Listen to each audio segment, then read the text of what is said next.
I am Julissa, 32 years old. And for my entire life, my father has told me that the cockpit of a fighter jet is no place for a woman, especially a failure of a daughter like me. But the worst humiliation didn't come from him. It came from Mark, my half-brother, the golden boy he treats like royalty. Right in the middle of a crowded briefing room, vibrating with the arrogant energy of 100 of America's youngest pilots at Nellis Air Force Base, Mark pointed a finger right in my face. He laughed, loud and sharp, and shouted, "Hey, you're in the wrong room, sweetie. This is for real pilots, men like us. It's not a place for you to find a husband." The entire auditorium exploded in laughter. Mark winked at me, convinced he had just scored a point. I felt the blood rush to my face, burning hot, not from shame, but from pity for his ignorance. Because Mark had no idea that the woman he just humiliated for looking for a husband was holding the call sign Falcon 1. I was the only person with the authority to order him to live or die in the sky today. Before we continue, let me know in the comments which state you are watching from, and hit that subscribe button right now if you want to see an arrogant brat get taught a lesson he will never forget by the very person he despises. The air inside the main briefing room at Nellis Air Force Base always smelled the same. It was a stale mixture of recycled air conditioning, trying and failing to fight off the Nevada desert heat, combined with the sharp scent of burnt government-issue coffee and the overwhelming musk of testosterone. It was the first day of Red Flag, the premier air-to-air combat training exercise in the world. The room was packed. Rows of theater-style seats were filled with the best and brightest, or at least the loudest, young fighter pilots the Air Force had to offer. They were all wearing their green flight suits, zippers pulled to the perfect height, patches gleaming on their shoulders. They were talking with their hands, mimicking dogfights, laughing too loud, posturing. It was a sea of egos, and I was just a rock they were flowing around. I stood near the front, off to the side, near the water cooler. I was wearing a sterile, unadorned flight suit, no name tag, no rank insignia on my shoulders, no unit patches, just plain olive drab green. To the untrained eye or the arrogant eye, I looked like support staff. Maybe intelligence, maybe administration, maybe just someone lost. I held a styrofoam cup of lukewarm water, watching them. I observed the way they moved, the way they grouped together in little tribes of confidence. They looked at me, and then they looked right through me. To them, a woman in this room without a visible rank was invisible. She was furniture. Then, the double doors at the back swung open, and the volume in the room seemed to shift. Lieutenant Mark Wyatt walked in. My half-brother. Even from across the room, he looked exactly like our father. He had that same square jaw, that same perfectly styled blonde hair that defied the helmet hair regulations, and that same swagger that said he owned the building. He was flanked by two other pilots, his wingmen in the bar, if not in the air. He was laughing at something one of them said, slapping him on the back. He looked like the poster child for a recruitment commercial. He scanned the room, looking for a prime seat, and his eyes landed on me. He stopped.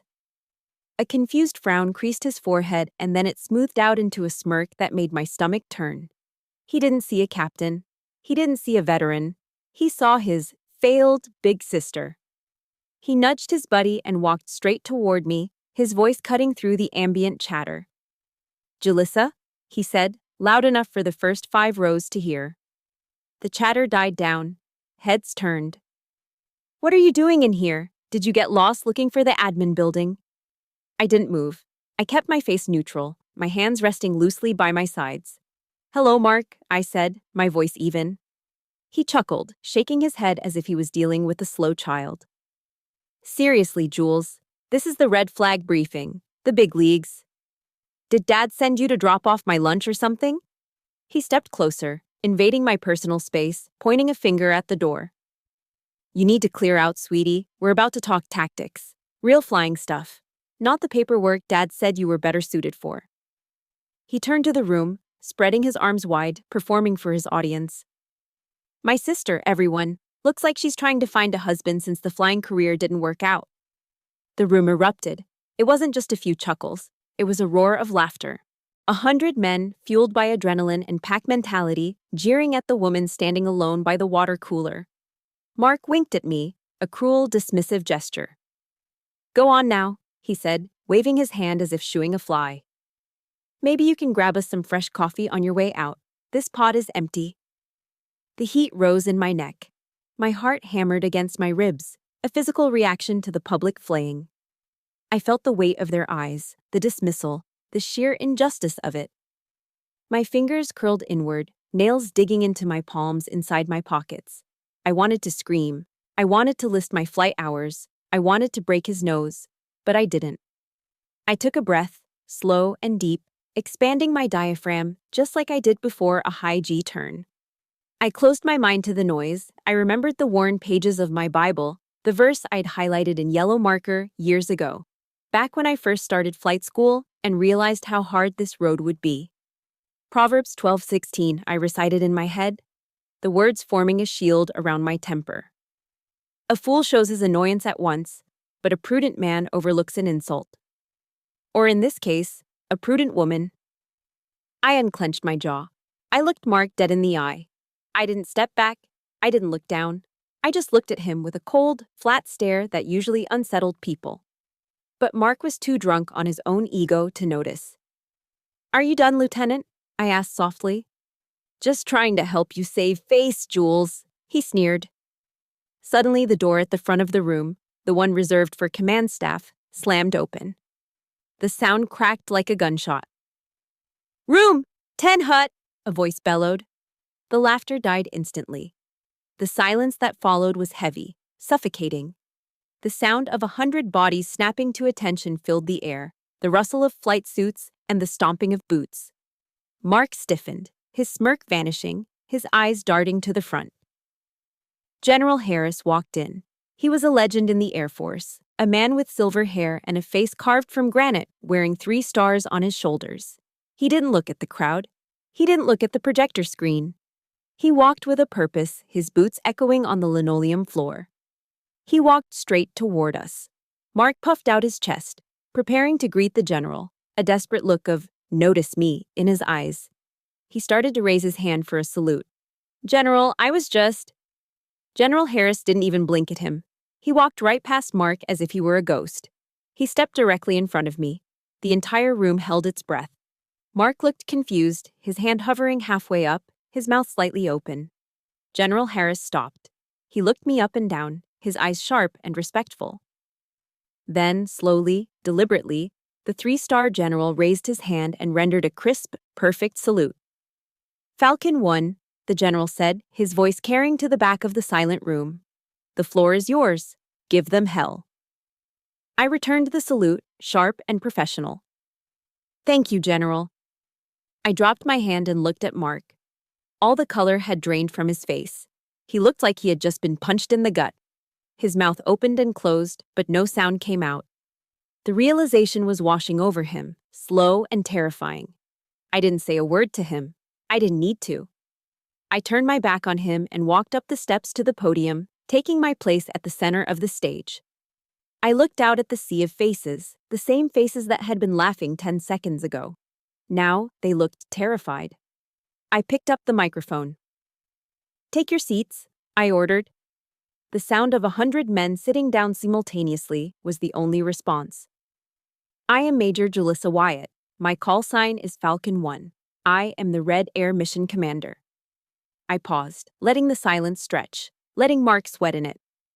"And for the next 2 weeks, I am the one who decides if you survive up there." That salute from General Harris felt like a warm sun after a long, cold winter. It was the kind of respect I'd starved for my entire life. But as I stood there on that podium, looking down at Mark's pale, terrified face, my mind didn't stay in the moment of victory. Instead, it drifted back 2 weeks. It went back to the moment that fueled the fire burning in my chest right now. It went back to a dinner table at the Prime Cut, one of the most expensive steakhouses in Las Vegas, where the air smelled of aged beef, expensive cologne, and my father's suffocating expectations. The restaurant was dimly lit, the kind of place where the booths are made of dark mahogany and leather, and the waiters wear tuxedos. We were there to celebrate Mark. Of course. He had just received his slot for red flag, the same exercise I was secretly commanding. But to my family, Mark was the hero, and I was the spectator. My father, Colonel Rhett Wyatt, retired, sat at the head of the table like a king holding court. He swirled a glass of Napa Valley Cabernet, the red liquid catching the candlelight. He looked at Mark with a pride so intense it was almost painful to watch. "To Mark," my father announced, raising his glass. His voice was booming, attracting glances from nearby tables. "The next generation, the one who will finally carry the Wyatt name back into the stratosphere. To the legacy." "To the legacy," my stepmother echoed. She took a dainty sip of her wine, then turned her gaze to me. It wasn't a look of hatred, it was worse, it was pity. A soft, condescending smile that said, "It's okay, dear, we know you tried." I raised my glass of water, I wasn't drinking, and murmured, "To Mark." Mark was beaming. He cut into his bone-in ribeye, cooked perfectly medium rare, juices pooling on the white ceramic plate. "Thanks, Dad," he said, mouth half full. "Wait until you see the bird I'm flying. The F-35 is a beast. The avionics alone, it flies itself practically. I'm going to run circles around those aggressor squadrons." I tightened my grip on my fork. Those aggressor squadrons. He was talking about my unit. He was talking about me. "That's great, son," Dad said, leaning forward. Then, as if remembering social obligation required him to acknowledge my existence, he turned his head slightly toward me. "And you, Julissa, how are things at the office?" He always called it the office, as if I worked in a cubicle filing tax returns. "Actually, Dad," I said, trying to keep my voice steady, "work is intense. We've been developing new tactical scenarios for the Red Air Team, simulating fifth-generation threats using the—" He waved his hand, cutting me off mid-sentence. All right, let's not bore Mark with the administrative details. It's good you're safe on the ground, Jules. Really?" He took another sip of wine, his eyes hardening.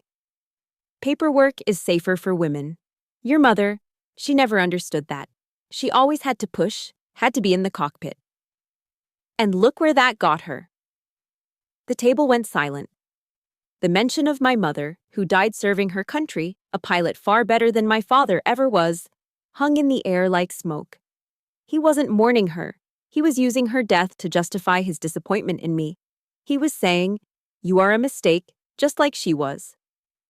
I swallowed the lump in my throat. "She was a hero, Dad." "She was stubborn," he corrected coldly. Then the mask of the jovial father returned. He reached under the table. "Enough about the past. We have gifts." He pulled out a heavy rectangular box wrapped in velvet. He slid it across the white tablecloth to Mark. Mark tore into it like a kid on Christmas morning. He opened the box and gasped. Inside sat a Breitling Navy timer, the ultimate pilot's chronograph. Steel case, black dial, intricate slide rule bezel. It was an $8,000 watch, a symbol, an heirloom. "Dad," Mark stammered, putting it on his wrist. "This is... wow." "You earned it," Dad said, beaming. "A pilot needs a real watch. Wear it when you break the sound barrier." Then Dad turned to me. He reached into his jacket pocket and pulled out a thin, white envelope. He slid it across the table. It was light, meaningless. "Didn't forget you, Jules," he said casually. I opened the envelope. Inside was a plastic gift card. I pulled it out. It was for a grocery store chain. Whole Foods. The amount written in Sharpie on the back was $50. I stared at it. A $50 gift card for groceries. The contrast was so violent it felt like a physical slap. $8,000 and a legacy for the son. $50 and a suggestion to go buy milk for the daughter. It wasn't about the money. I made a major's salary. I didn't need his money. It was the message. The watch said, "I believe in your future." The gift card said, "I pity your present." "Thanks, Dad," I whispered, my voice barely audible. "It's practical." "Gotta eat, right?" Mark laughed, admiring his new watch. "Maybe you can buy some of that organic kale you like." This is the moment where I felt something break inside me. It is a pain that is hard to describe unless you have felt it yourself. If you are listening to this and you have ever been the child who was overlooked, the one who was never enough, no matter how hard you tried, I need you to know you are not alone. Please hit that like button right now to show that we are stronger than their neglect. And in the comments, I want you to simply write, "I am worthy." Let's create a wall of support for everyone who has ever received the gift card treatment while someone else got the gold. I couldn't sit there anymore. The smell of the steak was suddenly making me nauseous. The sound of their laughter felt like sandpaper on my skin. "Excuse me," I said, standing up abruptly. "Restroom." I didn't wait for a response. I walked quickly past the other tables, past the happy families and the business deals, and pushed into the ladies' room. It was quiet in there. The floor was black and white tile, pristine and cold. I gripped the edge of the marble sink, my knuckles turning white. I stared at my reflection in the expansive mirror. I looked for my father in my face, but I didn't see him. I saw her. I saw the sharp eyes of my mother. I saw the jawline that didn't know how to quit. I turned on the faucet, letting the cold water run over my wrists. I didn't cry. Crying was for the girl who wanted her daddy's approval. That girl died at the dinner table tonight. They don't know, I whispered to my reflection, the sound bouncing off the tiled walls. They think I'm a secretary. They think I'm weak. I dried my hands on a paper towel, my movements slow and deliberate. I thought about the mission briefing scheduled for 2 weeks from now. I thought about the flight roster I had already approved. I thought about the call sign Falcon 1. I tossed the paper towel into the trash bin. It hit the bottom with a soft thud. "Enjoy the watch, Mark," I said to the empty room. "Because in 2 weeks, time runs out." I straightened my blazer, fixed a loose strand of hair, and walked back out to the dining room. I sat down, finished my water, and watched them celebrate. I didn't say another word. I didn't have to. I knew something they didn't. The check was coming, and eventually, everyone has to pay. That reflection in the restaurant bathroom mirror, the one framed by warm golden light and expensive tile, faded from my mind. It was replaced by a different kind of reflection, one I knew far better. It was the ghostly, pale reflection of my own face staring back at me from a black computer monitor in a windowless room deep beneath the Nevada desert. They called it the Vault. It was a sensitive compartmented information facility, or a CIF. It smelled of ozone, burnt wiring, and the distinct metallic scent of loneliness. There were no windows, no clocks, and the only sound was the low, constant hum of server banks, cooling down the massive supercomputers that ran the war simulations. This had been my home for the last 3 years. This was where Julissa Wyatt died and where Falcon 1 was built from the ashes. It started with the incident. The memory still tasted like copper in my mouth. 3 years ago, I was on the fast track. I was flying F-16s, logging hours, keeping my head down. Then came a routine training sortie with Kyle "Ripper" Vance. Kyle was everything the Air Force loved: loud, confident, and male. During a close formation maneuver, Kyle drifted. He got sloppy. He breached the safety bubble, nearly clipping my wing. To save us both, I broke formation hard, over-G'ing the aircraft and damaging the airframe. On the tarmac, I expected an apology. Instead, I got an ambush. Kyle told the commander I'd panicked. He said I got emotional and erratic in the air. "She just flinched, sir," he said with a shrug, that casual betrayal that men like him practice so easily. Maybe it was that time of the month. The commander didn't check the flight data recorder. He didn't interview the ground crew. He just nodded. It was the old boys club closing ranks. I was grounded pending an investigation that never really happened. I was labeled a flight risk. But the worst part wasn't losing my wings. It was the phone call to my father. I remember standing by the payphone outside the hangar, fighting back tears, explaining that I had been washed out of the squadron. I waited for him to get angry at them. I waited for him to demand justice. Instead, I heard a heavy sigh on the other end of the line. "See?" Rhett Wyatt said, his voice void of surprise. I told you, Julissa. Biology is biology. The cockpit is a pressure cooker. You weren't built for the heat. Come home, maybe we can find you a job in logistics. That, I told you so, broke something in me. But it didn't break me down. It broke me open. I refused to quit. If they wouldn't let me fly with them, I would learn how to kill them. I requested a transfer to the aggressors, the red team, the bad guys, the pilots who studied enemy tactics to train the good guys. It was considered a dead-end job for washouts and misfits. I treated it like a doctorate program in warfare. For 3 years, I lived in the vault. I stopped going to the officers' club. I stopped dating. I stopped eating real meals, surviving on vending machine crackers and lukewarm energy drinks that tasted like battery acid. I worked 18-hour days. I didn't just learn to fly the enemy jets in the simulator. I learned to think like them. I taught myself to read technical Russian so I could understand the Sukhoi flight manuals in their original language. I memorized the radar cross-section of every fighter jet in the U.S. arsenal. I learned their blind spots. I learned that American pilots, especially the young hotshots like Mark, suffered from a specific fatal flaw: arrogance. They trusted their technology too much. They assumed they were invincible. I became a predator. I sat in that dark room, my face illuminated by the blue glow of tactical maps, designing scenarios that were nightmares. I wasn't just a pilot anymore. I was an architect of doom. I learned how to bait them, how to frustrate them, how to make them angry. Because an angry pilot makes mistakes. One night, or maybe it was early morning, time didn't exist in the vault. I was running a solo simulation. It was 03 a.m. I was controlling a flight of 4 digital Su-57s against a squadron of 12 F-35s. The odds were impossible. That was how I liked it. My fingers flew across the keyboard and the throttle controls. I wasn't panicked. I was in a flow state, cold and precise. I used one of my digital jets as a rabbit, a decoy, dragging the blue team into a surface-to-air missile trap. Then, I flanked them.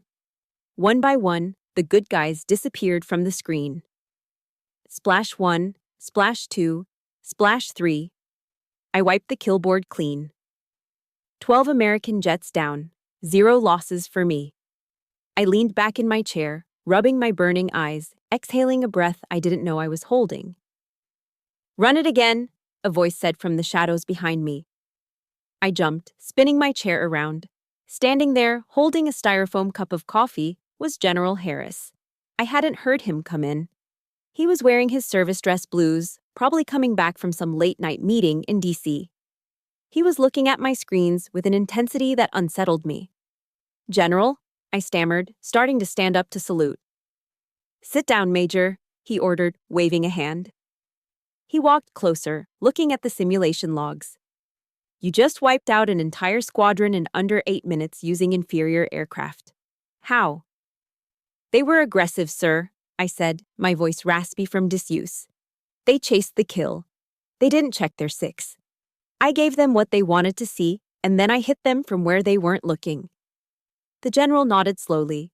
He looked around the small, cramped room.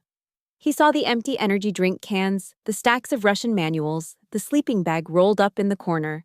He saw the obsession. He saw the scar tissue over the wound my father and the system had inflicted. "They say you're a washout, Wyatt," Harris said, looking me in the eye. "They say a lot of things, sir." "They're wrong," he said. He took a sip of his coffee, his eyes never leaving mine. "You aren't a dogfighter, Major. You're a grandmaster. You don't fly the jet, you fly the entire chessboard." He placed his hand on the back of my chair. "Red flag starts in 2 weeks. I'm firing the current Red Air Commander. He's too soft. He lets the blue team win to make them feel good." My heart stopped. "I want you to run the show," Harris said. "I want you to break them. I want you to humble them. Can you do that?" I thought of Mark. I thought of my father's "I told you so." I thought of every man who had ever looked through me. "I can bury them, sir," I said. The general smiled. It was a wolfish, dangerous smile. "Good. Your new call sign isn't Sweetheart or whatever garbage they called you. From now on, you're Falcon 1. You have kill authority." He turned and walked out of the darkness, leaving me alone with the hum of the computers. But the room didn't feel lonely anymore. It felt like a cockpit. And for the first time in years, I was ready for takeoff. 2 weeks later, I walked out of the blinding Nevada sunlight and into the cool, pressurized darkness of the Battle Management Command and Control Center. We called it the cage. If the vault was where I designed the nightmares, the cage was where I unleashed them. The room hummed with a different kind of energy than the briefing room. Upstairs, it was all ego and posturing. Down here, it was pure competence. The air smelled of ozone, floor wax, and the sugary glaze of a half-eaten box of Dunkin' Donuts sitting on the central console. It was the smell of work. As I swiped my badge and stepped onto the operations floor, the atmosphere shifted. It wasn't fear. I didn't rule by fear. It was readiness. Mike Sarge Peterson was the first to see me. Mike was a 60-year-old retired master sergeant who had been reading radar scopes since Operation Desert Storm. He was a man who had seen everything, a man who had zero patience for officers who didn't know their job. He sat at the main radar console, his face illuminated by the amber sweep of the scope. He stood up immediately. He didn't have to. He was a civilian contractor now. But he stood. "Morning, boss," Mike said, his voice gravelly and warm. "Morning, Mike. How's the board looking?" "Picture is clean, ma'am. All sensors are green. Data link is up." Before I could reach the command chair, Mike extended a hand. In it was a styrofoam cup of black coffee. Scorching hot, no sugar, no cream. Just the way I drank it. I took the cup, feeling the warmth seep into my cold fingers. I paused for a second, the irony washing over me. 2 weeks ago, my brother had told me to fetch coffee for the real men.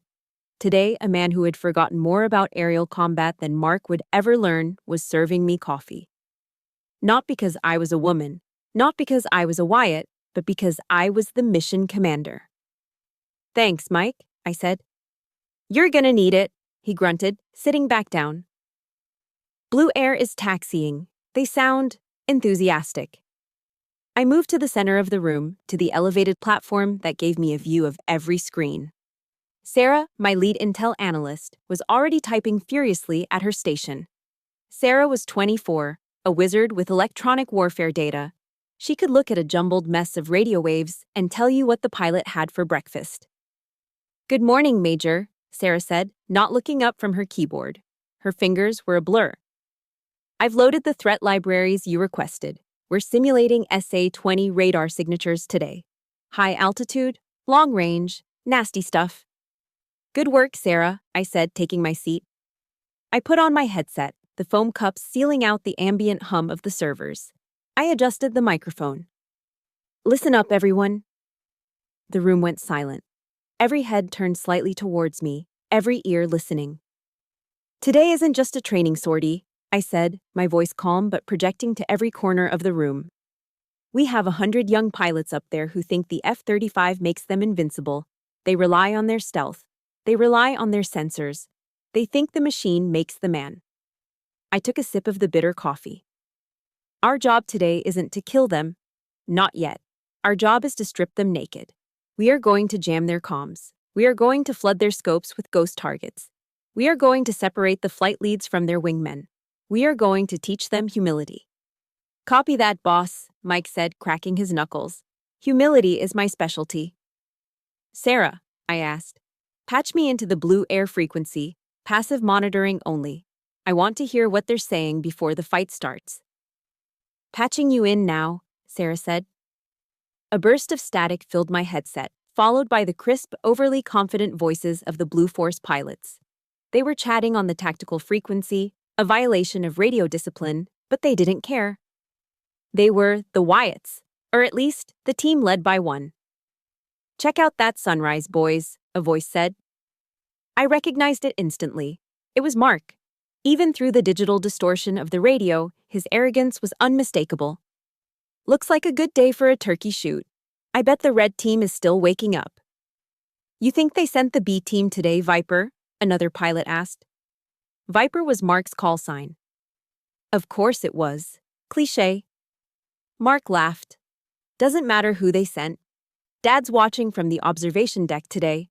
I'm gonna bag 3 bandits before lunch. Just stay out of my way and watch the masterwork. My hand tightened around the armrest of my chair. The mention of my father watching, of course he was there.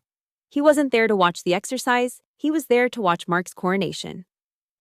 Sarah turned in her chair, pulling one ear cup away. She looked at me with wide, hesitant eyes. She knew who Mark was. Everyone on base knew the rumors about the Wyatt siblings. Major. Sarah hesitated, her voice dropping to a whisper so the others wouldn't hear.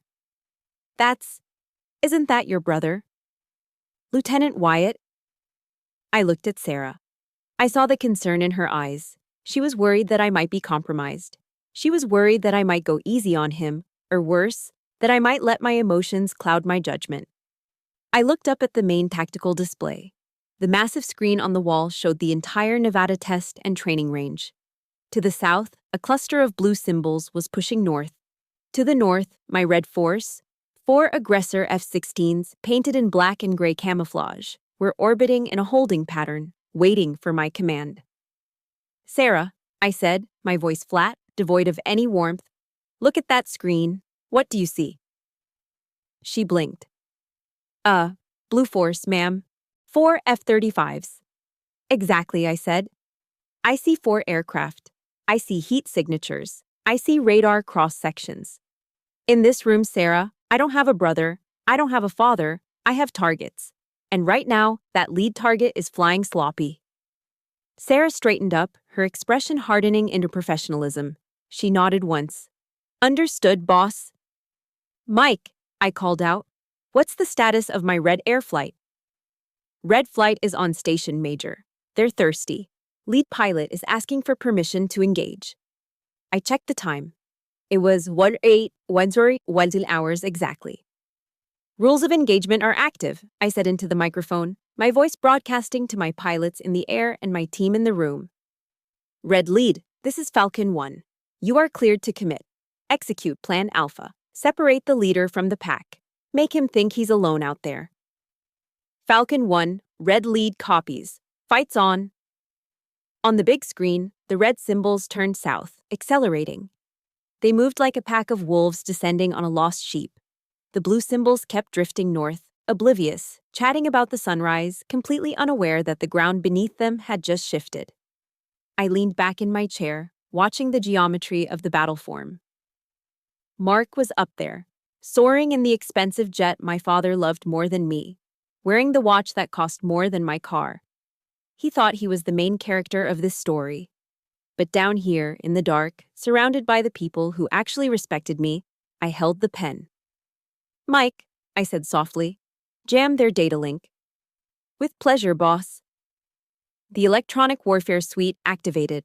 Up in the sky, Mark's fancy displays were about to start lying to him. The game had officially begun.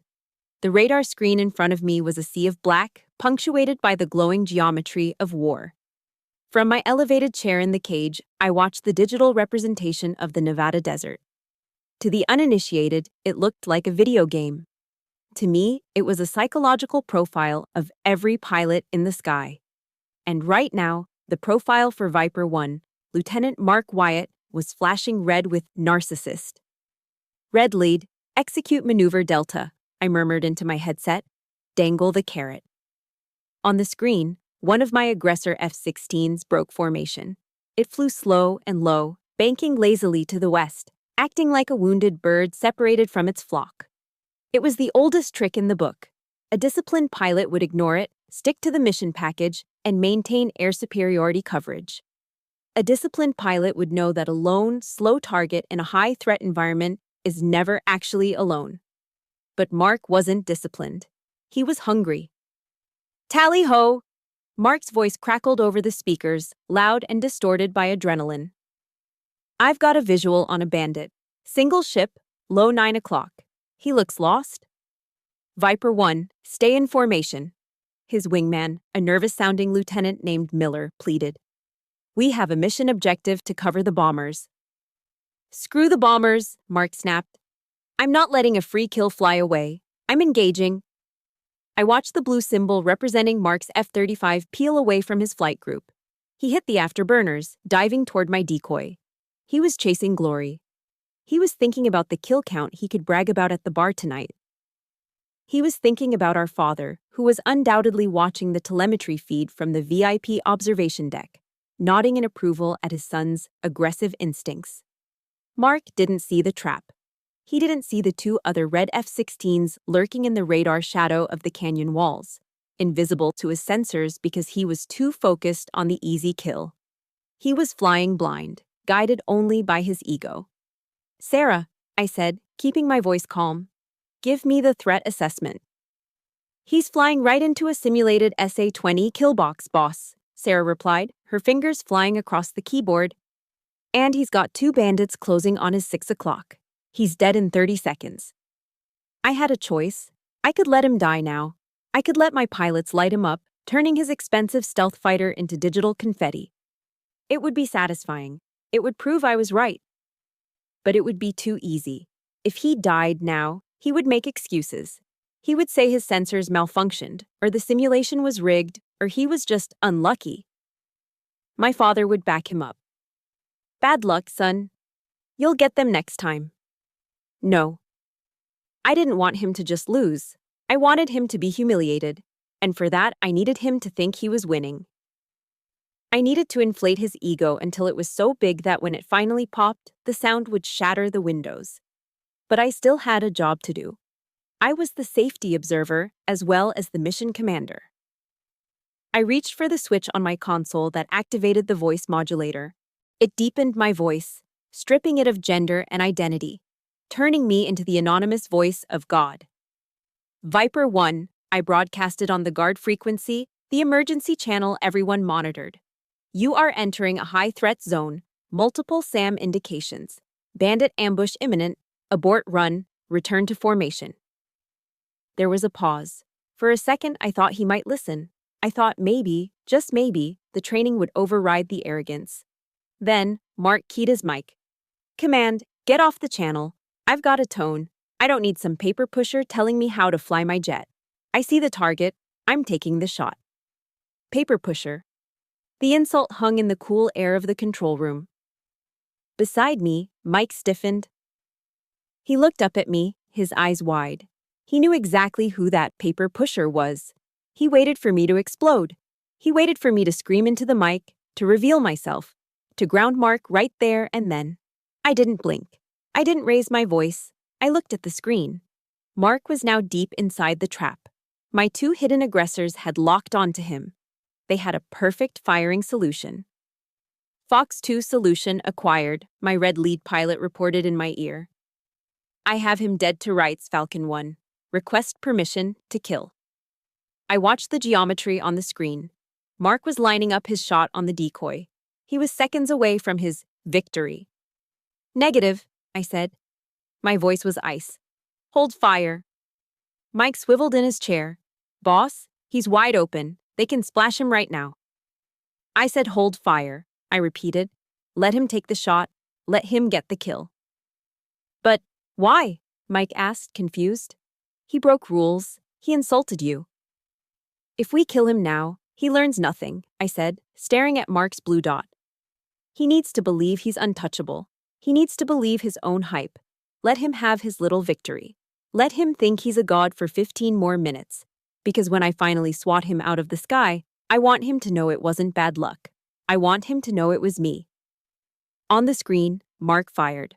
Fox 2, splash 1 bandit," he screamed in triumph. The decoy aircraft acknowledged the hit and turned off its transponder, signaling it was destroyed. Mark pulled his jet into a steep, vertical climb, a victory maneuver that burned precious fuel and bled off all his energy. It was a rookie move. It was a showboat move. "Did you see that, boys?" Mark crowed on the radio. "That's how you clear the skies. 1 down, 3 to go." He had no idea. He had no idea that my 2 assassins were flying silently just 2 miles behind him, their radars in standby mode, tracking him with infrared search and track systems. He had flown through the death zone 3 separate times in the last 60 seconds. By all rights, he was a ghost. "All red units," I commanded softly. "Fade. Disengage. Let him go home." My pilots peeled away, disappearing back into the digital noise. Mark turned his jet toward the base, unaware that he was only alive because I allowed it. He thought he was a predator. He didn't realize he was just a mouse that the cat had decided to play with for a little while longer. "Sarah," I said, taking off my headset. "Save the tape. Save the audio of him refusing the safety order. Save the telemetry showing he was locked up by 3 different missiles." "Saved and encrypted, boss," Sarah said, a small knowing smile playing on her lips. "Good," I said, standing up. "He's going to land now. He's going to walk into that debriefing room like he owns the place. He's going to tell Dad how great he is." I looked at the blank screen where the battle had just raged. "Let him enjoy the sunset," I whispered. "Because tomorrow, I bring the storm." The third day of Red Flag dawned with the kind of violence only the Nevada desert knows how to produce. The sky wasn't blue, it was a bruised purple, heavy with dust and static. The wind was howling across the tarmac at 40 knots, whipping sand against the hangars like buckshot. In the briefing room that morning, the safety officer had been crystal clear. "The weather is marginal. The hard deck is raised to 10,000 feet AGL. If you go below 10,000 feet, you are dead. No exceptions." The hard deck is an imaginary floor in the sky. Below that line, we pretend the ground exists. It's there to keep adrenaline junkie pilots from slamming into mountains while chasing a kill. Violating the hard deck isn't just a rule break, it's a firing offense. But Mark didn't care about safety briefs. He cared about the VIP observation deck. He knew our father, Rhett, was sitting up there with the brass, sipping coffee and watching the telemetry feed. Mark treated the airspace like his personal stage, and today, he decided to improvise. I sat in the cage, my eyes glued to the main scope. The turbulence was bad. Even down here in the bunker, I could feel the tension. On the screen, the data blocks representing the jets were jittering as they fought the crosswinds. "Viper 1, I heard Mark's voice, sounding strained but cocky. "I've got a bandit on my tail, taking evasive action, going vertical." "Negative, Viper 1, his wingman called out.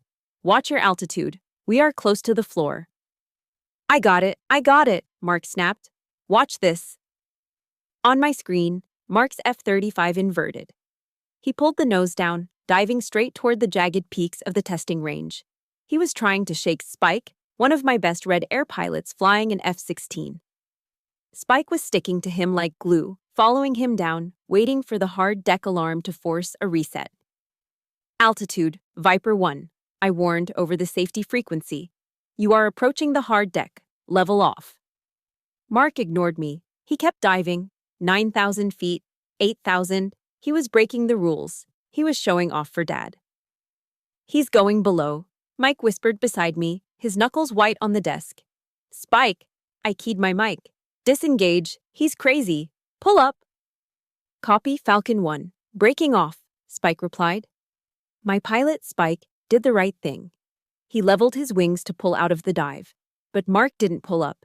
Instead, he pulled a high G barrel roll, a flashy, desperate maneuver right into Spike's flight path. It happened in a heartbeat. The proximity alarms in the cage screamed. The screen flashed a collision warning. On the telemetry, the 2 blue and red dots merged into one. Break right, I screamed into the mic, shattering my own composure. In the air, Spike saw the belly of Mark's F-35 fill his entire canopy. It was a wall of gray metal moving at 600 miles per hour. Spike didn't think. He reacted. He slammed his stick to the side and yanked it back, pulling 9 Gs, 9 times the force of gravity. His body was crushed into his seat, his vision graying out, as his jet shuddered and rolled violently away. Mark passed mere feet from Spike's cockpit. The wake turbulence from his engine hit Spike's jet like a physical hammer, flipping the F-16 upside down. Silence hung in the control room. We all waited for the explosion. We waited for the fireball on the screen. Then Spike's voice came over the radio, breathless and shaking. "Holy. Falcon 1, I'm okay, recovering control. That was too close. We swapped paint." He was alive, but he was terrified. I let out a breath that felt like it tore my lungs. My hands were trembling. That wasn't a simulation. That was death knocking on the door. Then Mark's voice cut through the silence. "Hey! Watch where you're flying, idiot!" Mark yelled, his voice full of adrenaline and misplaced rage. "You cut me off. You almost scratched my jet. Learn how to fly or get out of my airspace." He wasn't apologizing. He wasn't checking on the man he almost killed. He was blaming the victim. He was angry that Spike's near-death experience had ruined his cool maneuver. This right here. This is the moment that makes your blood boil. We have all met someone like Mark, someone who sets the house on fire and then blames you for the smoke. It is the ultimate form of gaslighting. If you have ever had to deal with a toxic person who refuses to take responsibility for the damage they cause, I need you to hit that like button right now. Let's show them that we see through their lies. And in the comments, I want you to type accountability.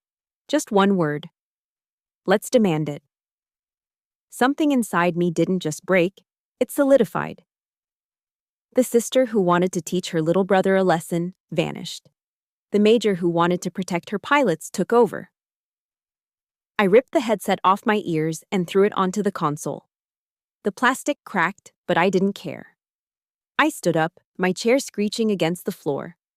Every head in the room turned to me. They saw the fire in my eyes. They saw the Falcon my father said never existed. I leaned over the master microphone, the one that broadcasted to every frequency, blue, red, and guard. "Knock it off," I said. My voice was low, terrifyingly calm. "Knock it off! Knock it off!" The skies went silent. The exercise stopped instantly. "All aircraft RTB immediately," I ordered. "Viper 1, you are grounded. Get your ass on the deck now." "You can't ground me," Mark argued, his voice shrill. "Dad is watching. I was in control." I said, "Now, Lieutenant," I cut him off, "or I will have the MPs waiting at the ladder to drag you out of that cockpit." I cut the feed. The room was deathly quiet. Mike looked up at me, a mixture of fear and awe on his face. "Major," he asked softly, "what are we doing for tomorrow? The final exercise?" I stared at the blank screen. Mark had almost killed one of my men. He had proven he was dangerous. He wasn't just arrogant, he was a liability. And my father was up there, probably telling the general that it was Spike's fault. I looked at Sarah. "Pull the safety protocols for the final scenario," I said. "Which ones, ma'am?" "All of them," I said. "Prepare Protocol Alpha." Sarah gasped. "Protocol Alpha, ma'am, that activates the entire integrated air defense system, the simulated SAM sites, the electronic jamming, the Golden Horde scenario. That's impossible to survive. It's designed for a full-scale war simulation, not training." "He wants a war?" I said, picking up my broken headset. "He wants to be a hero?" "Fine." I walked toward the door. I needed air. I needed to prepare. "Tomorrow," I said, looking back at my team, "we don't teach. Tomorrow the sky falls. Activate everything. I want the desert to burn." "Yes, ma'am," Mike whispered. I walked out of the cage. Mark thought he was flying against a sister who wanted his respect. He was wrong. Tomorrow, he was flying against Falcon 1. And Falcon 1 didn't have a brother. She only had prey. The sun hadn't even breached the horizon over the Sheep Range Mountains when my phone vibrated against the center console of my truck. It was 06 hours. The air outside was cool, that deceptive desert chill before the heat turned the tarmac into a frying pan. I stared at the screen. The caller ID read, "Dad." I picked it up, staring at the Nellis flight line through my windshield. The F-16s and F-35s were silhouettes against the purple dawn, sleeping beasts waiting to be woken up. "Major Wyatt," I answered, keeping my voice professional. "Julissa," my father's voice boomed, skipping any pleasantries. He sounded chipper, probably already on his second cup of coffee at the casino hotel. "I'm heading to the observation deck with General Harris in an hour. Big day today, the final sortie." "It is," I said, my grip tightening on the steering wheel. "Mark is flying lead again." "Exactly," Rhett said, his tone shifting to that confidential, patronizing frequency he used when he wanted a favor. Listen, I know yesterday was bumpy. Mark told me about the turbulence. He said that aggressor pilot cut him off. Dangerous flying by your team, Jules. You need to rein them in. I almost laughed. It was a dark, bitter sound that got stuck in my throat.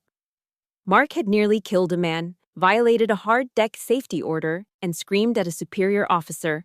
And in Rhett Wyatt's world, it was my team's fault. It was always someone else's fault. Is that what he told you? I asked. The point is, Rhett bulldozed over me. Today needs to be flawless. The general is deciding on the final roster for deployment. I want you to make sure your brother shines today. Don't throw any curveballs. Give him a standard scenario. Let him look good. For the family name. He wasn't asking me to do my job. He was asking me to fix the game. He was asking me to betray my uniform to prop up his ego. I looked at the black flight bag sitting on the passenger seat. Inside was my helmet. Don't worry, Dad, I said, my voice dangerously calm. I promise you. Today I'm going to give Mark exactly what he deserves. That's my girl, he said, relief washing over his voice. He thought I was capitulating. He thought I was the obedient daughter again. I knew I could count on you. We'll grab dinner after. Steaks are on me. I hung up. I didn't tell him that he wouldn't have an appetite for steak by the time I was done. I walked into the facility, bypassing the coffee mess and heading straight for the server room. Sarah was already there, looking pale. She had seen the flight plan. Boss, she said, standing up as I entered. I did what you asked. I accessed the threat library. Show me, I said, leaning over her shoulder. On the screen was the electronic warfare profile for the day's mission. Usually we projected simple radar signatures, MiG-29s, Su-27s, standard threats. I reprogrammed the DRFM jammers, I said, pointing to the code. We aren't just jamming them today, Sarah. We're gaslighting them. I had designed a ghost protocol. The system would take the radar signals from Mark's F-35, capture them, modify them, and shoot them back at him. His scope would show 4 enemy bandits surrounding him. But when he turned his head to look, the sky would be empty. Then, when he relaxed, the real bandits would strike from his blind spot. This is evil, Major, Sarah whispered, but there was awe in her voice. He trusts his sensors more than his eyes. This will cripple him. That's the point, I said. He thinks the machine makes him a pilot. Today, the machine lies. I left Sarah and marched to the locker room. The smell of stale sweat, boot polish, and Nomex filled the air. My team was already there. 4 of the best pilots in the Air Force, wearing the red-starred patches of the aggressor squadron. Spike was sitting on a bench, lacing up his boots. He looked up when I walked in. There was a bruise on his neck from the G-force of yesterday's near miss. The room went silent. Listen up, I said, standing in the center of the room. Today is Protocol Alpha. But I have specific rules of engagement for the lead blue fighter, Viper 1. The pilots exchanged glances. They hated Mark. They wanted blood. We don't kill him quick, I ordered. If you get a lock on him, don't take the shot immediately. I want you to peel away his wingmen first. Pick them off one by one. Force him to watch his team die. Isolate him. We're going to leave him all alone out there, Spike said, a grim smile forming. Exactly, I nodded. I want him stranded in the middle of the desert with 4 bandits circling him. I want him to feel the panic. I want him to understand that without a team, he is nothing. And who takes the kill shot, boss? Spike asked. You want me to finish him. I shook my head. I walked over to my locker, the one I hadn't opened in 3 years. I spun the combination lock. Clack, clack, clack. No, I said, pulling the metal door open. You just heard the sheep. The wolf is eating today.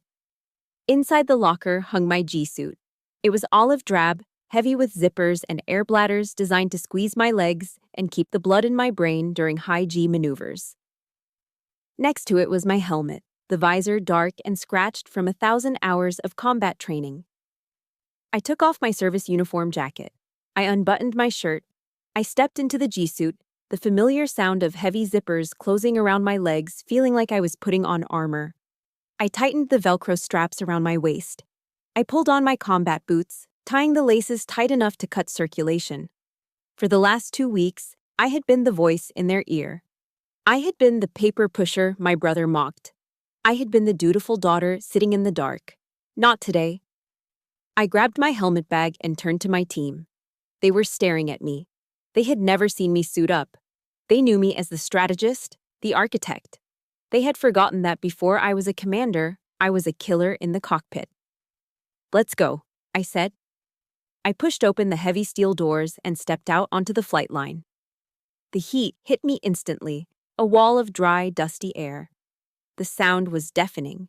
The whine of auxiliary power units, the roar of jet engines turning over, the smell of burnt kerosene.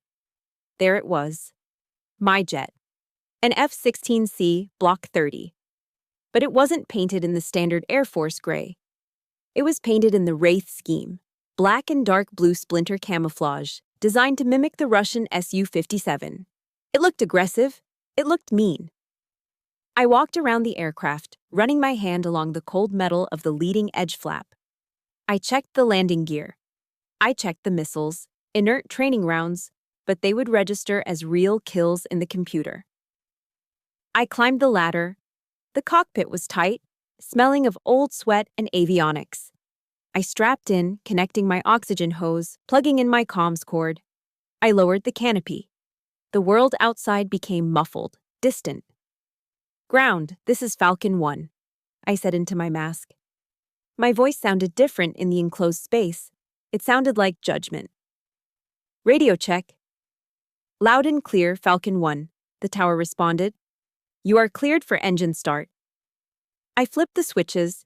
The engine behind me whined, then roared to life, a tiger waking up. The entire airframe vibrated, shaking my bones. I looked at the observation deck tower in the distance. I knew my father was up there, expecting to see his son triumph. I pushed the throttle forward. The black jet lurched onto the taxiway. Mark was already up there, waiting in the sky.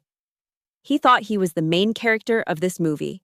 He didn't realize the director had just stepped onto the set. "Falcon flight," I commanded. "Check in. 2, 3, 4.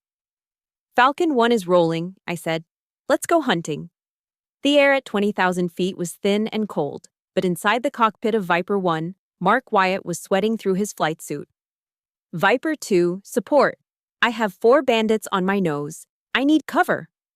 Mark screamed into his oxygen mask. Static hissed back at him.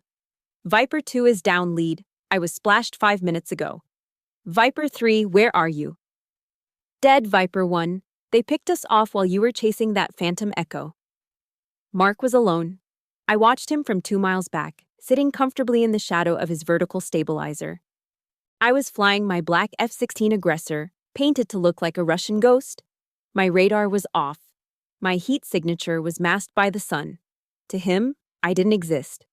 But on his sophisticated $40 million helmet display, he was seeing nightmares. My ghost protocol was working perfectly. His radar was painting 4 enemy aircraft circling him, locking onto him, taunting him. He was yanking his stick left and right, trying to dodge missiles that weren't there, burning fuel, bleeding energy, panic setting in like a virus. "My sensors are glitching," Mark yelled, his voice cracking. "I can't get a lock. They're everywhere." He wasn't fighting pilots. He was fighting his own reliance on the machine. He was fighting the arrogance that told him technology could replace discipline. "Spike," I keyed my internal mic. "Status?" "He's all yours, Falcon 1. Spike replied from the ground, having ejected virtually 10 minutes ago. "The sheep is isolated, the wolf is cleared hot." I pushed my throttle forward. My F-16 surged, the GE engine roaring as I closed the distance. I slid effortlessly into the control zone, behind Mark, the lethal cone where I could fire at will, and he couldn't do a thing about it. I armed my simulated AIM-9 Sidewinder missiles. A high-pitched growl filled my headset. The tone, the sound of death. I could have shot him silently. I could have just logged the kill and gone home. But this lesson required a personal touch. I reached for the comm switch and flipped to the guard frequency. Check 6, Lieutenant. In front of me, I saw Mark's F-35 violently bank to the right as he frantically twisted his head around. He looked back. He saw me. He saw the black jet filling his rearview mirrors, sitting right on his tail. Inescapable, inevitable. Fox 2, I said calmly. Kill Viper 1. The computer registered the shot. Mark's cockpit would be flashing red. Kill removal. His systems would shut down combat mode. He was a flying brick. That's a kill, the AWACS controller confirmed over the radio. Viper 1 is splashed. Exercise terminated. All players, knock it off. RTB. Mark didn't say a word. For the first time in his life, he was silent. 2 hours later, the main auditorium at Nellis was packed. The air was thick with the smell of dried sweat, adrenaline, and stale coffee. Every pilot from Red and Blue Forces was there. In the front row sat the brass, General Harris, flanked by the safety board officers, and my father, Colonel Rhett Wyatt. Mark sat at the table on the stage, looking small. He was still wearing his G-suit, his hair matted with sweat. He looked at Dad, silently begging for a lifeline. Dad just stared straight ahead, his jaw set in stone. I walked up to the podium. The room went dead silent. I plugged my data drive into the console. The massive screen behind me lit up. Let's review the tape, I said. My voice wasn't angry. It was clinical. It was the voice of a coroner explaining a cause of death. The screen showed the HUD, heads-up display, footage from Mark's jet. It was a humiliating montage. It showed him chasing ghost signals. It showed him abandoning his wingmen. It showed him burning through his fuel reserves in panic. At 08:15, I said, using a laser pointer to circle the data block, Lieutenant Wyatt broke formation to pursue a false radar signature. In doing so, he left his wingman, Viper 2, exposed to a flank attack. Viper 2 died 60 seconds later. Mark shifted in his seat. My radar was jammed, he mumbled. The system was giving me false positives. It was a technical glitch. It wasn't a glitch, I said, cutting him off. It was a test of situational awareness. You trusted the screen instead of looking out the window. I clicked the remote. The video advanced. At 08:22, Lieutenant Wyatt violated the hard deck altitude restriction for the second day in a row while attempting to evade a missile that wasn't there. The room murmured. A hard deck violation was serious. 2 in a row was negligence. And finally, I clicked to the last clip. It showed my black F-16 sitting behind him for a full 45 seconds while he flailed at phantoms. At 08:30, the aggressor lead, myself, achieved a guns tracking solution and a Fox 2 missile lock. I sat on your 6 o'clock for nearly a minute, Lieutenant. You never checked. You never cleared your tail. I turned off the screen. The darkness seemed to swallow Mark whole. The data doesn't lie, I said, looking directly at General Harris, then shifting my gaze to my father. Lieutenant Wyatt died 4 times in 20 minutes. He got his entire flight killed. He prioritized his own score over the mission and the safety of his team. In a real war, those 4 pilots don't come home to their families. Because their leader wanted to be a hero. I placed the remote on the podium. The sound echoed like a gavel strike. He's a danger to himself and everyone in the air with him. Mark stood up, his face red. This was a setup. She rigged the simulation. Dad, tell them. She rigged it. Rhett Wyatt didn't move. He didn't look at Mark. He looked at the floor, the weight of the public humiliation crushing the fantasy he had built around his son. General Harris leaned forward. He didn't look at Mark either. He looked at the safety officer, Colonel Peterson. Colonel? The general asked. Colonel Peterson stood up. He was a by-the-book officer who hated cowboys. I've seen enough, Peterson said. Lieutenant Wyatt, based on the telemetry data and the gross violations of safety protocols. Peterson paused, letting the words hang in the air. Your flight status is revoked effectively immediately pending a flight evaluation board. You are grounded. Hand over your wings. Mark froze. He looked at our father again. Dad? Rhett finally looked up. His eyes were empty. He didn't see the golden boy anymore. He saw a liability. He saw his own ego shattering. He didn't say a word. He just turned his head away. Mark slumped back into his chair, burying his face in his hands. The room was silent, save for the hum of the projector cooling down. I gathered my papers and walked off the stage. I didn't feel joy. I didn't feel happy. I felt a cold, hard satisfaction. The kind you feel when you finally balance a ledger that has been in the red for 30 years. Justice had been served. And it tasted like cold steel. The heavy steel doors of the briefing room clicked shut behind me, sealing in the cool, air-conditioned silence of the debrief. I stepped out into the Nevada afternoon, and the heat hit me like a physical blow. It was 110 degrees on the asphalt, the kind of dry, suffocating heat that bakes the moisture right out of your skin. The air shimmered above the rows of parked cars, distorting the horizon. I walked toward my truck, my boots crunching on the gravel. I felt drained. Not the good kind of tired you feel after a long run or a successful mission, but the deep, bone-weary exhaustion that comes from fighting a war that should never have existed. I just wanted to go home, take a shower, and wash the day off. But as I rounded the corner of the lot, I saw him. Rhett Wyatt was leaning against the hood of my pickup truck. He was still wearing his immaculate blazer, but the heat had finally gotten to him. Sweat was beading on his forehead, and his face was flushed a dangerous shade of crimson. He wasn't pacing, he was waiting, like a predator waiting for the prey to break cover. I slowed my pace, but I didn't stop. I put my sunglasses on, shielding my eyes. It was a small barrier, but it was mine. "You look happy," Rhett spat out as I got within earshot. He pushed himself off the hood of my truck, blocking the driver's side door. "I hope you're proud of yourself." I stopped 3 feet away from him. "I'm not happy, Dad. And I'm not proud. I'm just doing my job." "Your job," he laughed, a harsh barking sound. "Your job was to support your brother. Your job was to help him secure his legacy. Instead, you humiliated him. You humiliated me." He took a step closer, invading my personal space. His finger jabbed the air toward the building behind us. "You rigged that simulation, Jalissa. Don't lie to me. I saw what you did. You programmed those ghosts.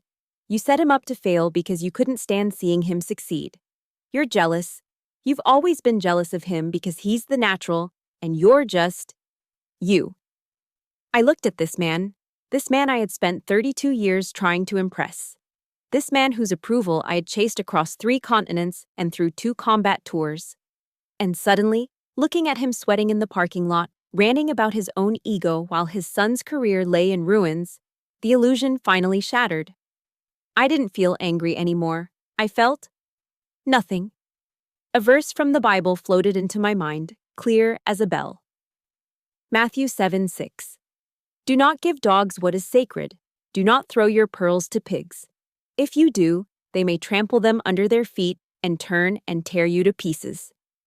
For years, I had been throwing my pearls, my achievements, my love, my loyalty, at his feet, and he had trampled them every single time. It wasn't because I wasn't good enough. It was because he didn't know the value of pearls. I took a deep breath, inhaling the scent of hot tar and sagebrush. "I didn't humiliate him, Dad," I said, my voice steady and low. "You did." "Excuse me?" he sputtered, his eyes bulging. "You humiliated him by making him believe he didn't have to work for anything," I continued, cutting him off. "You gave him a watch instead of a work ethic. You taught him that rules were for other people. And today, the real world finally hit him." "He's a Wyatt," Rhett shouted. He deserves to be alive," I snapped, my voice rising for the first time. The force of it made him flinch. "Do you have any idea what happened up there? He died 4 times, Dad. 4 times. If those were real missiles, if that was a real war over the Pacific or the Middle East, Mark wouldn't be sitting in a debriefing room right now." I stepped closer to him, removing my sunglasses so he could see the absolute conviction in my eyes. If I hadn't taught him this lesson today, if I had let him pass and deploy, you wouldn't be buying him a celebratory steak dinner tonight. You would be waiting on your front porch for a black sedan to pull up. You would be waiting for two officers in dress blues to knock on your door and hand you a folded flag. Rhett froze. The color drained from his face. In the military community, the folded flag is the ultimate silencer. It is the symbol of the final sacrifice. I saved his life today, I whispered fiercely.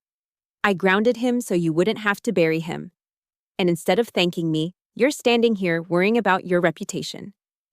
Rhett opened his mouth, then closed it.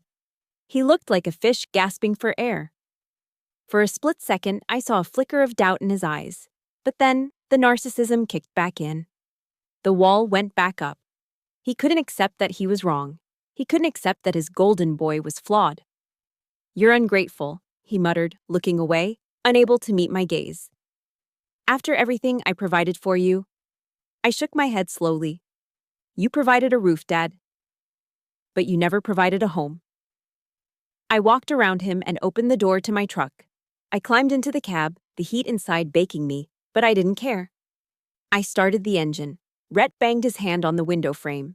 Where are you going? We aren't done. You need to fix this. You need to go back in there and tell General Harris it was a system error. I rolled down the window, just an inch. The air conditioning blasted cold air against my face, a sharp contrast to the heat radiating off him.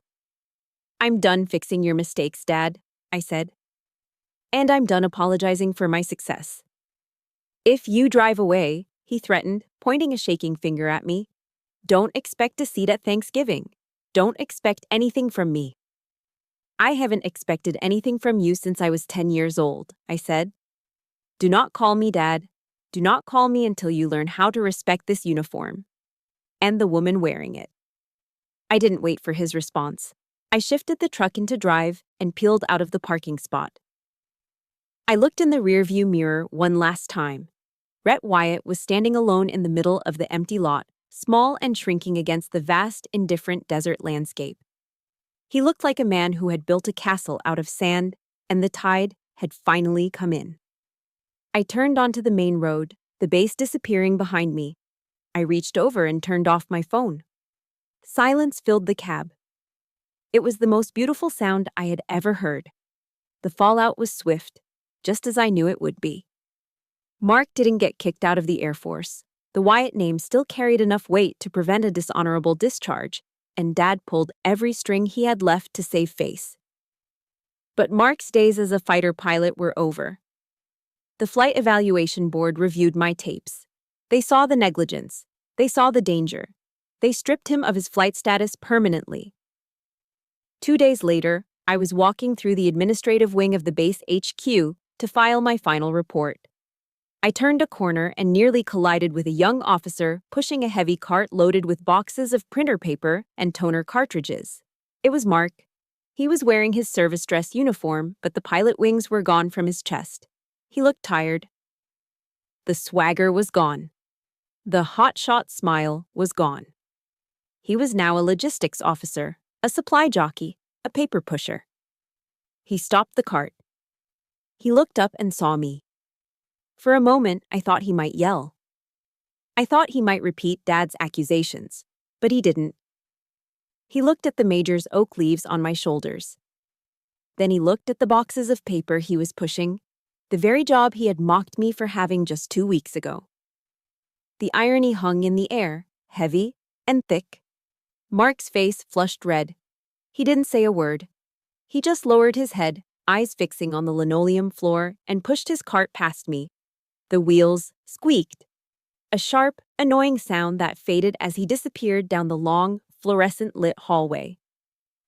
I didn't stop him. I didn't gloat. I didn't say, I told you so. I just kept walking. I had a squadron to command.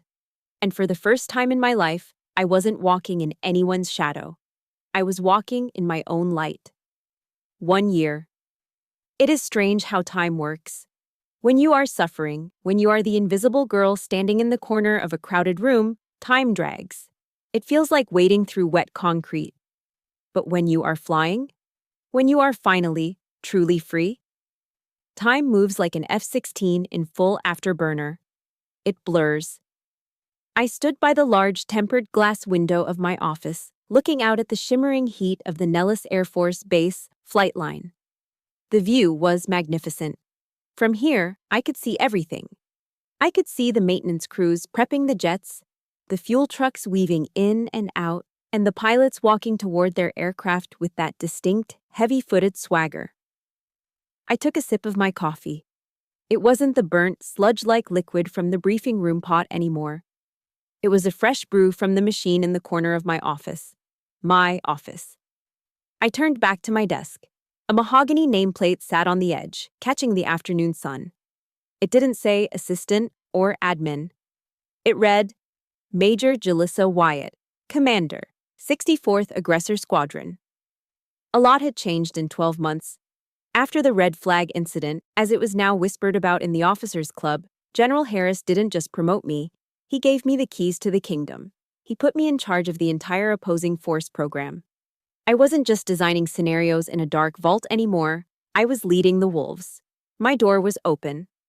Outside in the bustling bullpen, I could hear Spike laughing with a new transfer pilot, probably retelling the story of how he almost died and how his boss saved him.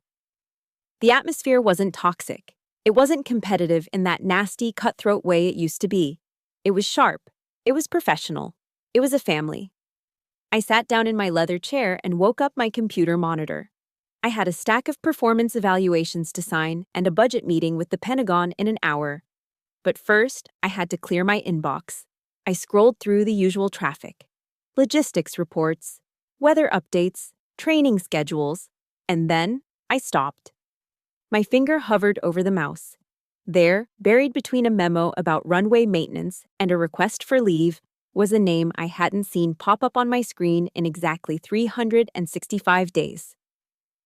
Sender, Rhett Wyatt. Subject, just checking in. My heart didn't race.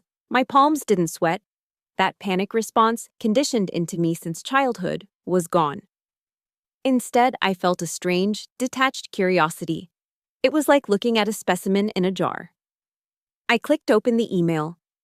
Julissa, I hope this email finds you well. I heard through the grapevine that you made major. Congratulations. That's a big step. Things here are quiet. The house feels empty. Your stepmother sends her love.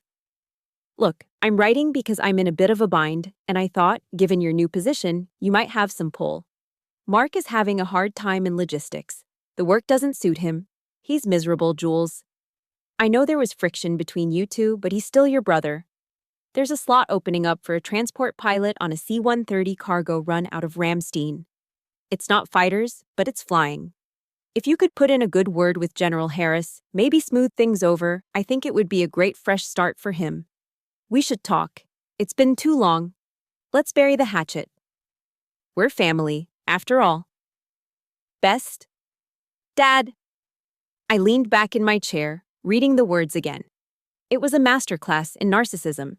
No apology, no acknowledgement of the screaming match in the parking lot. No. I'm sorry I told you that you were a failure. Just a casual congratulations, followed immediately by a request for a favor. He called his son's near-death experience and gross negligence friction. He called my year of silence too long. He hadn't changed, not one bit. He was still trying to use me to fix the golden child. He still thought that family was a magic word that erased years of emotional neglect. For a moment, the 10-year-old girl inside me woke up. She wanted to reply. She wanted to type out a furious paragraph detailing every hurt, every slight, every birthday he missed, every time he looked at me with disappointment. She wanted to scream, "Why do you only call when you need something?" But the major silenced her. The major knew better. I knew that if I replied, even if it was to say no, he would take it as an opening. He would argue. He would gaslight. He would drag me back into the mud. Narcissists don't care about negative attention. They just crave attention. They feed on the engagement. I looked at the options on my screen. Reply, all, delete. I moved the cursor to delete. But then I paused. Deleting it felt like hiding. It felt like I was afraid of the email, afraid of having it in my history. I moved the cursor to the right. Archive. To archive something means you aren't destroying it, but you are removing it from your active life. You are filing it away in a dusty cabinet in the basement. It exists, but it no longer has the power to clutter your daily workspace. It is a part of history, not the present. I clicked archive. The email vanished from my inbox. The screen was clean. I took a deep breath, and for the first time, I felt the air fill my lungs completely. I forgave myself in that moment. I forgave myself for not being the daughter he wanted. I forgave myself for not being able to save Mark. I forgave myself for walking away. I wasn't their savior. I was just Julissa. I stood up, grabbed my flight cap, and walked out of the office. I passed Sarah's desk. Heading out to the line, boss? She asked, looking up from her screens. Yeah, I smiled. I need some fresh air. I walked out of the air-conditioned building and into the heat. The sun was beginning to dip low, painting the Nevada sky in streaks of violent orange and bruised purple. It was the golden hour. The sound hit me first, the roar of afterburners tearing through the atmosphere. I looked up. A flight of 2 F-16s, painted in the black and blue wraith scheme of my squadron, was rotating off the runway. They pulled vertical, climbing straight into the sun, leaving twin trails of white vapor behind them. They looked like birds of prey. They looked dangerous and beautiful. I watched them climb until they were just specks against the vastness of the sky. My father used to tell me the story of the phoenix, the bird that burns and rises from the ashes. He told it to Mark, saying it represented resilience. He never told it to me. He didn't think I had any fire in me. He was wrong. I didn't need his fire. I had built my own. I had burned down the life they tried to force me into, the life of a secretary, of a spectator, of a disappointment. And I had risen from those ashes not as a daughter, but as a commander. The wind whipped at my hair, smelling of jet fuel and sage. I closed my eyes and listened to the roar of the engines. It was the sound of my heartbeat. It was the sound of my life. I was 33 years old. I was alone in the traditional sense, no parents calling to check on me, no brother to share holidays with. But standing there on the tarmac, surrounded by the thunder of freedom, I had never felt less lonely. I opened my eyes and looked at the horizon, where the mountains met the sky. I am Julissa Wyatt, I whispered to the wind. And I am not his daughter anymore. I watched the jets disappear into the clouds. I am Falcon 1. I turned around and walked back toward the hangar, ready for the next mission. The sky was wide open, and for the first time, it was all mine. Hitting that archive button was the hardest maneuver I ever executed, harder than any dogfight. But sometimes you have to eject from a toxic situation to save your own life. If my story resonated with you, if you are currently fighting to find your own sky away from someone else's shadow, I want you to know, you are cleared for takeoff. Please hit that like button if you believe in choosing peace over ego. And make sure to subscribe to the channel so we can keep sharing stories of resilience together. In the comments below, tell me, have you ever had to archive a family member to save yourself? I'll be reading your stories. This is Falcon 1, signing off.